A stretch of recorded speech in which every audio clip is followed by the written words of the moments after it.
Nabi Sulaiman alaihissalam adalah putra Nabi Daud alaihissalam, Raja Bani Israel. Setelah Nabi Daud wafat, Nabi Sulaiman alaihissalam menggantikan kedudukan ayahnya sebagai Raja Bani Israel. Di bawah kepemimpinan Nabi Sulaiman alaihissalam, Bani Israel mencapai puncak kejayaannya. Mukjizat Nabi Sulaiman alaihissalam yaitu dapat memerintah hewan, angin, dan jin. Nabi Sulaiman alaihissalam juga bisa berbicara dan mengerti semua bahasa binatang. Suatu ketika, Nabi Sulaiman alaihissalam dan pasukannya hendak melewati suatu tempat yang di dalamnya terdapat sarang semut.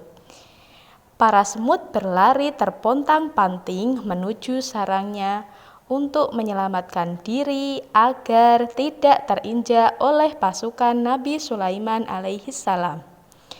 Nabi Sulaiman alaihissalam mendengar seekor semut berkata kepada teman-temannya, "Wahai semut, masuklah kalian ke dalam sarang agar selamat dan tidak binasa terinjak oleh Nabi Sulaiman dan kaumnya."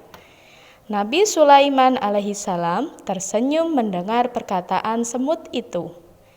Nabi Sulaiman memerintahkan pasukannya untuk berhenti menunggu semut-semut masuk ke sarangnya dan berhati-hati agar tidak menginjak semut. Sikap Nabi Sulaiman alaihissalam menunjukkan bahwa kita harus menyayangi hewan, bahkan semut sekalipun, tidak mengganggu dan tidak menyakiti hewan. Ketika sedang dalam perjalanan jauh, Nabi Sulaiman alaihissalam bersama kaumnya merasa kehausan ketika tiba di wilayah Yaman. Nabi Sulaiman alaihissalam memerintahkan burung hudhud untuk mencarikan mata air. Setelah lama menunggu, burung hudhud pun datang dengan membawa berita tentang adanya kerajaan yang besar yang dipimpin oleh ratu bernama Balqis. Kerajaan itu bernama Saba. Ratu Balqis dan rakyatnya menyembah matahari. Mendengar berita tentang kerajaan Saba, Nabi Sulaiman alaihissalam kemudian mengirim surat untuk Ratu Balqis agar mengikuti ajarannya, yaitu menyembah Allah Subhanahu wa Ta'ala. Setelah membaca surat dari Nabi Sulaiman alaihissalam, Ratu Balqis mengira Nabi Sulaiman mengharap hadiah. Ratu Balqis kemudian mengutus beberapa pembesarnya untuk menyerahkan hadiah kepada Nabi Sulaiman alaihissalam. Namun, hadiah tersebut ditolak oleh Nabi Sulaiman alaihissalam dan dikembalikan kepada Ratu Balqis. Para utusan Ratu Balqis kemudian pulang dengan membawa seluruh hadiah itu dan menyampaikan semua hal yang terjadi ketika menghadap Nabi Sulaiman alaihissalam. Mendengar cerita para utusannya, Ratu Balqis penasaran ingin bertemu Nabi Sulaiman alaihissalam. Ratu Balqis menyiapkan pasukan untuk mengawalnya menuju istana Nabi Sulaiman alaihissalam. Nabi Sulaiman mendengar berita dari burung hudhud bahwa Ratu Balqis akan datang. Mendengar berita itu, Nabi Sulaiman alaihissalam memerintahkan kepada pasukan jin untuk membangun istana yang indah dan megah.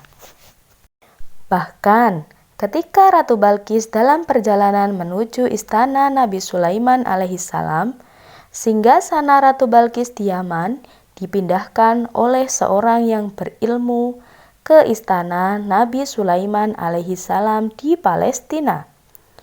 Hal tersebut bertujuan untuk menunjukkan kepada Ratu Balqis bahwa kekuasaan dan kemampuan yang dimiliki itu atas kehendak Allah, Tuhan seluruh alam. Begitu tiba di istana Nabi Sulaiman, Ratu Balkis takjub dan terpesona dengan kemegahan istana tersebut. Ratu Balkis terkejut melihat singgasananya ada di istana Nabi Sulaiman. Istana Nabi Sulaiman dipenuhi air dengan ikan-ikan berenang bebas di dalamnya. Ratu Balkis kemudian mengangkat baju kemegahannya hingga betisnya tersingkap. Ratu Balkis tak ingin baju megahnya basah karena harus melalui kolam di dalam istana Nabi Sulaiman. Melihat tingkah Ratu Balkis, Nabi Sulaiman pun berkata, "Sesungguhnya ini adalah istana yang terbuat dari kaca." Melihat kehebatan Nabi Sulaiman alaihissalam, Ratu Balkis dan seluruh pasukannya menyatakan tunduk kepada Nabi Sulaiman alaihissalam. Ratu Balkis dan seluruh pasukannya bersedia mengikuti ajaran Nabi Sulaiman alaihissalam, yaitu menyembah Allah Subhanahu wa Ta'ala, Tuhan seluruh alam semesta. Setelah menyimak video tentang kisah keteladanan Nabi Sulaiman, beberapa pelajaran yang dapat kita ambil dari kisah Nabi Sulaiman alaihissalam antara lain: 1. Hendaknya kita bersikap rendah hati dengan segala kehebatan yang dimiliki, seperti sikap yang dicontohkan Nabi Sulaiman alaihissalam. 2. Bersikap lemah lembut kepada setiap makhluk Allah Subhanahu wa Ta'ala. 3.